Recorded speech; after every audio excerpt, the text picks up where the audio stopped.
नमस्कार दोस्तों। मैं आपसे आज महाभारत के युयुत्सु के बारे में बात करूंगा। महाभारत के अनुसार कुरुक्षेत्र के महान युद्ध के बाद पांडवों ने 36 साल तक हस्तिनापुर पर राज्य किया। उस समय के आसपास श्री कृष्ण परलोक सिधारे। पांडवों ने भी कलयुग के शुरुआत का आभास किया, तो उन्होंने फैसला किया कि यह उनके लिए दुनिया को त्यागने का उचित समय था। उन्होंने हस्तिनापुर की बागडोर युयुत्सु को सौंप दी और परीक्षित को हस्तिनापुर का राजा बना दिया। ये युयुत्सु कौन था जिस पर पांडवों ने इतना भरोसा किया था? युयुत्सु ने कौरवों के बीच पांडवों के मुखबिर या शुभचिंतक के रूप में महाभारत में एक प्रमुख भूमिका निभाई थी। वह कौरवों की तैयारी और योजनाओं के बारे में महत्वपूर्ण जानकारी पांडवों को प्रदान करके उनकी मदद करता रहा। हम उसे महाभारत का विभीषण भी कह सकते हैं। आइए इस कहानी के माध्यम से उनके बारे में कुछ बातचीत करते हैं। वह महाभारत के एक दुर्लभ योद्धा है जो धर्मशीलता के उच्च पद पर आसीन है। यद्यपि वो कौरव वंश में पैदा हुए और बड़े हुए, उन्होंने कौरवों के दुष्ट लोकाचारों को स्वीकार करने से स्वयं को अलग कर लिया था। यानी वो कौरवों के दुष्ट विचारों से खुद को अलग रख सके थे। आइए हम उस समय पर चलते हैं जब कौरवों का जन्म हुआ था। ऋषि व्यास के वरदान के साथ गांधारी गर्भवती हुई थी। उनको गर्भवती होके 1 वर्ष से अधिक समय बीत गया था, फिर भी प्रसव दृष्टि में नहीं था।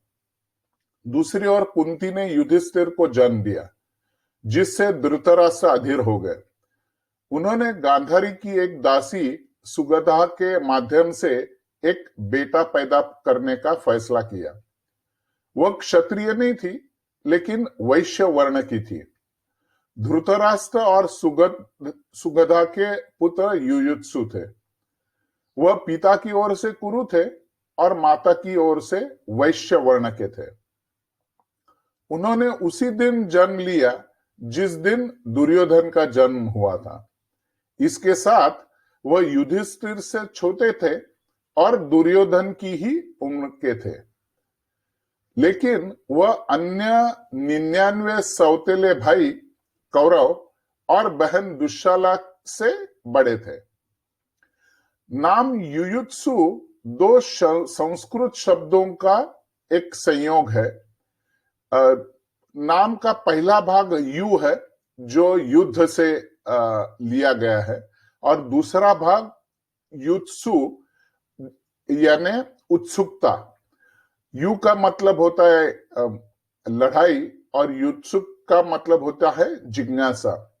तो इसलिए इन 2 शब्दों को अगर हम मिलाएं तो उसका अर्थ ये निकलता है कि वह जो लड़ने के लिए उत्सुक है। हालांकि उनका ये नाम था, उनका पूरा व्यक्तित्व उनके नाम के विपरीत था। अपना पूरा जीवन उन्होंने कौरव और पांडवों के बीच शांति लाने की कोशिश की थी। यद्यपि वह धृतराष्ट्र के पुत्र थे, कौरवों ने उसे कभी भी उनमें से एक के रूप में उन्हें नहीं स्वीकारा था, क्योंकि वो दासी पुत्र थे। बड़े होने के दौरान कौरवों ने उनके साथ बुरा व्यवहार किया था।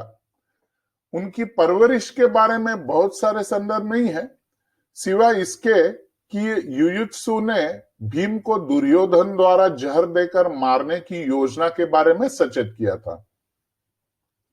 वह दुर्योधन का भीम को मारने का दूसरा प्रयास था। दुर्योधन द्वारा भीम को जहर देने के पहले प्रयास के बाद वास्तव में भीम को 1000 हाथियों का बल मिला था।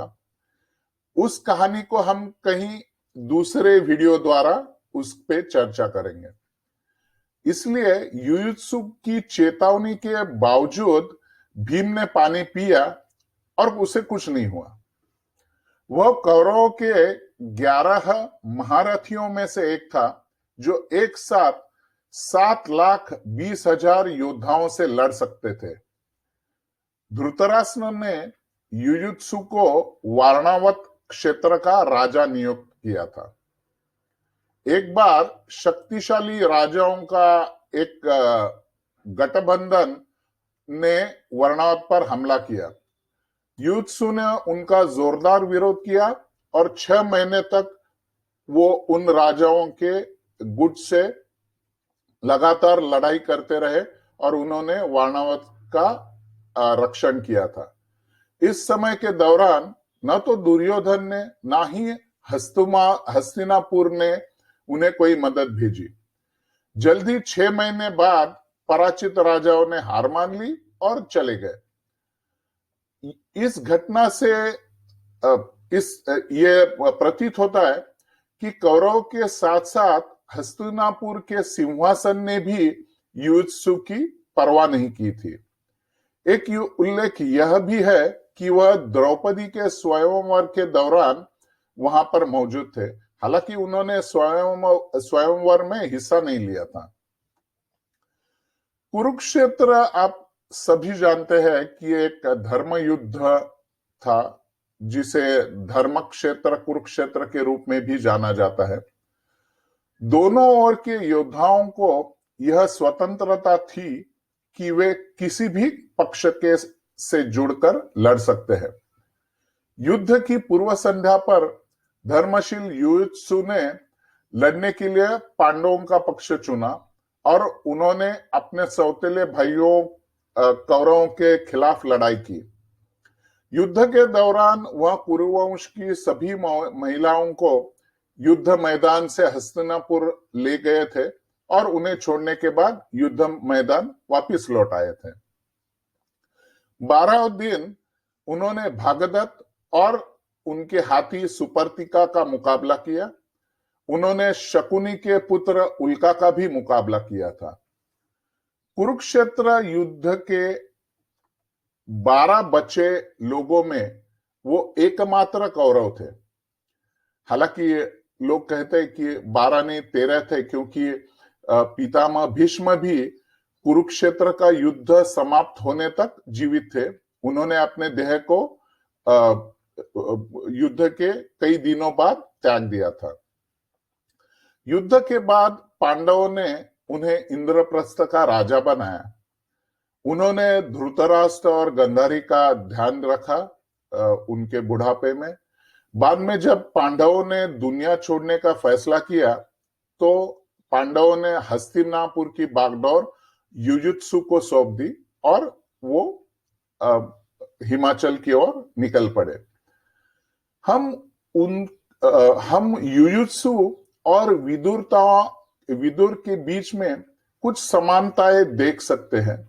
दोनों दासी पुत्र थे, दोनों हस्तिनापुर सिंहासन के प्रति निष्ठावान थे और दोनों को कृष्ण से प्यार था और उनकी पूजा करते थे। आशा है कि आपको कहानी पसंद आई होगी। हमें टिप्पणी और सुझाव प्राप्त करने में खुशी होगी। कृपया इस चैनल को सब्सक्राइब करें। धन्यवाद। जय हिंद।